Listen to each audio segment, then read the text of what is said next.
Hi, my name is Sarah Bodnar, and I'm the Director of Community Health at United Neighborhood Centers. UNC has been around for around 97 years. We're a nonprofit social service agency meeting the needs of families, youth, senior citizens, and new immigrants in the community. UNC can help with needs such as food, clothing, shelter, literacy and education, budgeting, and support for your physical, mental, emotional, and social wellness needs. At UNC, we recognize that health is not just about medication, the numbers on a blood pressure cuff or numbers on a scale or what your A1C is, but importantly about the way our environment affects our ability to manage these things and maintain good health. These elements in the environment are called social determinants of health, and one of those social determinants of health is housing. The Community Health Department was initially created because we saw such a strong link between health and housing. We found that housing instability almost always equaled poor health. Think about it, people aren't going to prioritize preventative screenings or their annual well checks if they're facing eviction. People can't be expected to manage their medications or diabetes if they have nowhere to safely store their supplies. So I'm here with two of my colleagues at United Neighborhood Centers, Cara Sherman and Maura, to talk about how housing instability can affect our neighbors and our community, and what UNC can offer to help people live more comfortably and securely, and as a result, improve their health. Maura, I would like to start with you. How are you today? I'm good. Every day at the Community Services Department, you support people in crisis as it pertains to their housing. What are some reasons that you see people, particularly seniors, struggling to secure or maintain their housing? We see some of the reasons that we see them struggling to secure housing is they're facing an eviction, on the verge of homelessness, or they may be homeless. Okay, great. Can you tell us a little bit about the services that your department offers to help with those barriers? Sure. We provide a housing counseling program that provides homeless prevention services that assists the clients to maintain affordable housing. Also, our program helps people experiencing homelessness find refuge and care, and we assist people experiencing near homelessness in attaining economic self-sufficiency. An individual that goes through our program will need to have an intake process, attend a 1-hour budget workshop, and then will be assigned a housing counselor. Through that, the individual will then need to have 4 hours of total case management time with the housing counselor in order to potentially be eligible for financial assistance. The financial assistance that we do provide is a small portion of renter security that is funded through the city and county grants. Wow, that's a lot.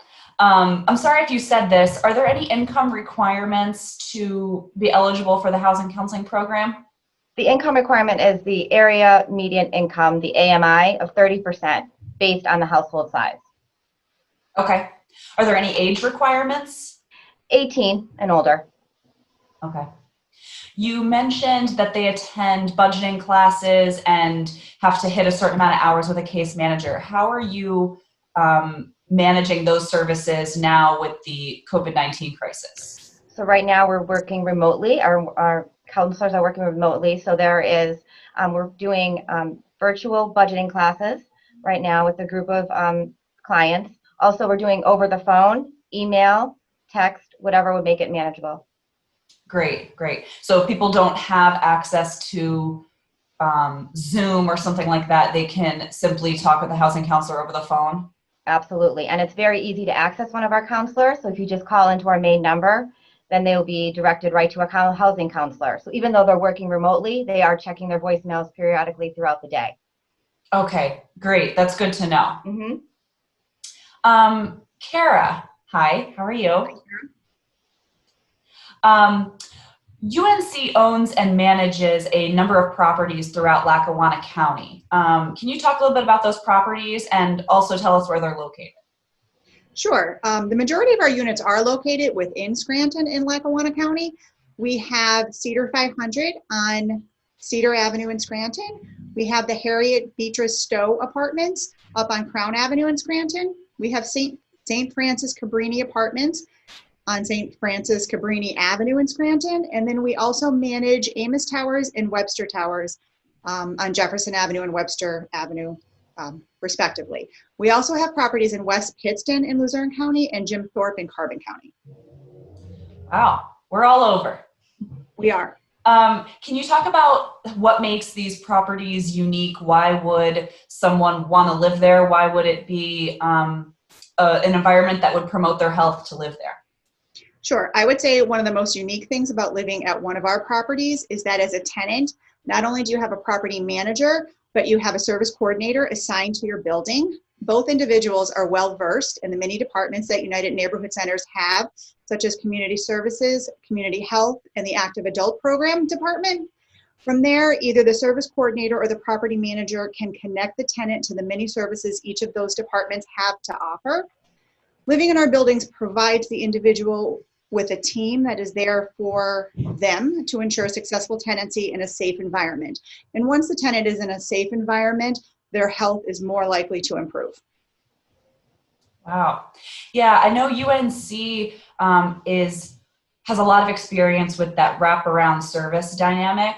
And so it's nice to see that we own and manage these properties, we meaning the agency UNC, but that there's also a face there to connect seamlessly and provide these warm handoffs to the other services so that they're still connected as a consumer and has easy access to our services. So that's great. Agree. How have you seen people's lives improve after securing housing at one of our properties? So one of the goals of UNCDC is to provide safe and affordable housing to the individuals that we serve. And we have found that when our tenant feels that they are safe and secure in their living environment and have access to the many wraparound services that UNC has to offer, that translates directly to overall health and well-being of the tenant and oftentimes to their family. Right, for sure. And not just physical health, but mental health as well, that they're surrounded by support. They know they have direct access to ancillary services. And so it's really a way to treat this person holistically. Exactly. How does someone get on the list or apply to be in one of our properties? Getting on the waiting list is easy. You can always call our office in Troop and ask for me. Our number is 570-346-0759, and I'm at extension 212. Or you can call the property directly that you're interested in living at and speak with one of the property managers. Great. Maura, would you just take a minute to tell the viewers the contact information that people can reach you, your address, phone number? Sure. We're located at 410 Olive Street in Scranton, and you can call us at 570-343-8835. And if you're asking for housing, just ask for a housing counselor, and you'll be directed to them. Thank you. And I know that prior to everyone working remotely, people could just walk in and speak with an intake worker Monday through Friday, 9 to 5. With extended hours on Thursday, I believe. How are you handling walk-ins now with the COVID crisis? So right now we're outside distributing food bags. So there's someone outside all the time. So if someone does come in with the utility or any type of emergency service that they may need, we just get their name and telephone number, and we do direct that to the intake worker who's on call that day. Okay, thank you very much. That wraps up our episode for today. I just want to thank ECTV and all of our funders, specifically Lackawanna County Department of Human Services, who supports our housing counseling and housing case management efforts, United Way, who's always supporting our emergency service efforts, and the Area Agency on Aging, who are always at the forefront serving our seniors every day. So thank you very much.